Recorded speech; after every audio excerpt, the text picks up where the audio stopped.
Estamos con Manuel Vázquez. Él, entre otras cosas, es profesor, actor, director y escritor, por sobre todas las cosas, que es su gran pasión, si no me equivoco. Manuel, un amigo de hace muchos años, ¿cómo estás? Muy bien, muy bien. Con respecto a las pasiones, creo que soy en este caso, estoy dedicado al poliamor porque las tres son pasiones, ¿no?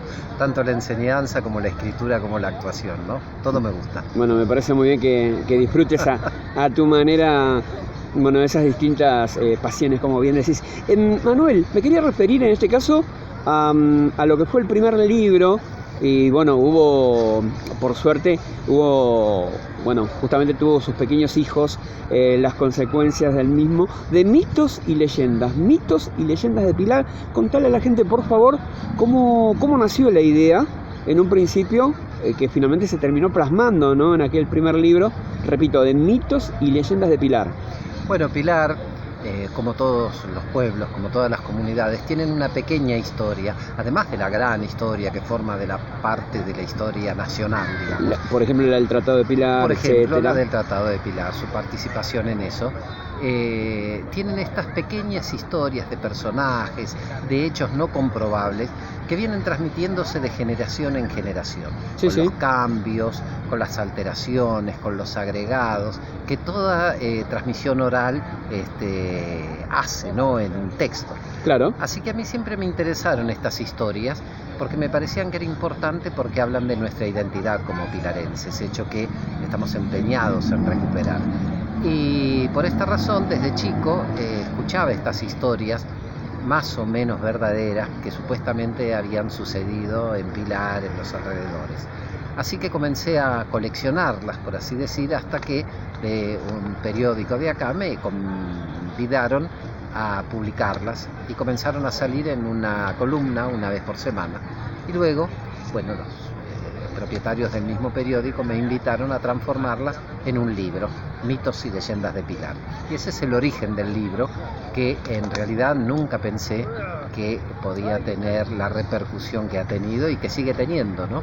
En un principio, el que lo ve afuera parece algo simple, pero me estás contando de un trabajo realmente muy, muy intenso que se dio en el tiempo, y hablando con gente mayor, hablando con gente muy memoriosa, que ha pasado distintas etapas, ¿no?, de nuestro querido Pilar. Muchísimas historias. Justamente estamos acá enfrente de la tradicional iglesia del Pilar, en donde también hay una de las que se ha hablado y mucho. ¿Vos cómo lo podrías resumir a la historia de la iglesia?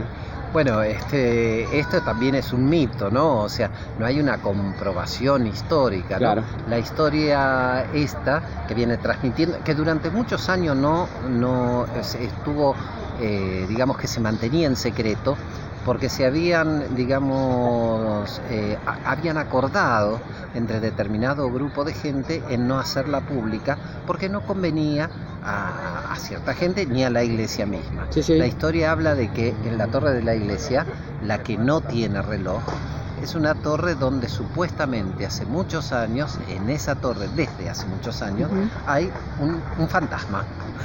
Al que lo ve de Un frente, espíritu. al que ve de frente a la iglesia, digamos, hablamos de la torre de la izquierda. La que está, claro, la que está cerca del Banco Provincia. Sí, sí, sí. Esa torre en realidad no tiene campanario, nunca lo tuvo, no tiene reloj. Simplemente se hizo para mantener la simetría con las otras torres, y es de construcción muy posterior a la otra torre. Y es una caja que prácticamente no tiene acceso. O sea, no se puede subir hasta arriba en una forma normal a la torre esa, Claro. Porque lo que la conectaba con la planta baja, como a la torre que tenemos donde está el campanario, lo que la conectaba con la planta baja era una puerta que fue tapiada. Y esto también ha ayudado a formar el mito, Claro. de dar la entrada a la torre, porque en esa torre pasaba algo extraño. Claro. Ya te digo, es otro mito, una leyenda urbana de Pilar. Es como que supuestamente se cerró el Exacto. acceso a la torre. Y tal vez haya sido eso el motivo que generó este misterio. Sí, pasa que antes también, en otra época, las leyendas tenían un valor realmente significativo, ¿no? Por el tema de las tradiciones, las creencias, etcétera, claro, ¿no? Lo siguen teniendo, ¿no? Bueno, el origen de los distintos pueblos antiguos es prácticamente siempre mítico, ¿no? Siempre está perdido desde ya todos los pueblos, pero ya desde el origen de Roma, con Rómulo y Remo y todo esto, claro, está perdido en la leyenda, ¿no? Es muy difícil desentrañar la historia real. Y la historia real corre siempre el riesgo de ser anulada por la leyenda, porque generalmente la leyenda es más interesante. Claro, por el boca en boca, que pasa de generación en generación. Exactamente. Más allá, vos como escritor, sos una persona muy curtida que habrás escuchado miles y miles de historias, pero hubo una especialmente que con respecto a esto del mito y leyenda de Pilar te haya impactado, te haya llamado la atención. Bueno, todas, ¿no? Me parecen que todas son muy interesantes porque surgen todos de este sentir, de esta necesidad de crear algo para explicar algo, que es el origen de los mitos, ¿no? Una de las funciones del mito es explicar lo inexplicable, lo que por alguna razón no podía explicarse. Entonces alguien genera una explicación mítica, una explicación ficcional, que sin embargo satisface a todos, al menos por determinados momentos. A mí me gustan todas estas leyendas, esta es una de las que más me gusta, la del fantasma de la iglesia, pero hay otras también y que se vienen repitiendo desde hace muchas generaciones, por ejemplo la aparición del camino a Celaya, que viene repitiéndose fundamentalmente en el ambiente de los remiseros y de los colectiveros, claro, que durante mucho tiempo tuvieron miedo de ir por ese camino de noche. También el Castillo Carabaza, o sea, lugares emblemáticos de Pilar, tiene cada uno su propia historia mítica. No recuerdo con precisión, pero bueno, teniendo al autor, al hombre que lo escribió, que lo plasmó en el papel, ¿para qué entrar en detalles? En mi caso, ¿no? Te pregunto a vos, sintéticamente, ¿cómo es el tema referido justamente al mito y leyenda, pero con respecto al cementerio de Pilar? Bueno, no, en el cementerio de Pilar hay algunas que son muy interesantes, como en los cementerios de todos los pueblos, pero una cosa curiosa de todos estos mitos, de estas leyendas urbanas, por llamarlas más en una forma más correcta, es que se repiten en distintos pueblos y cada una de las comunidades las hace propia.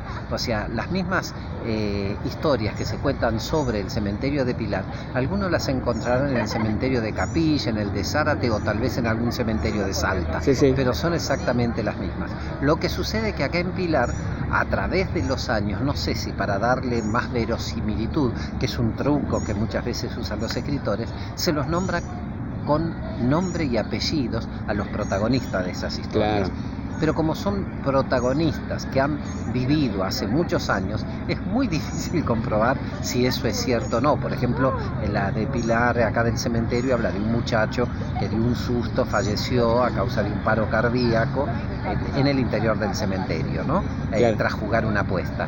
Pero nombran quién fue ese muchacho. Yo indudablemente en los libros míos les he cambiado el nombre, apellido y muchas veces las profesiones a los protagonistas para no tener problema con las familias, que muchas de las cuales todavía residen en Pilar.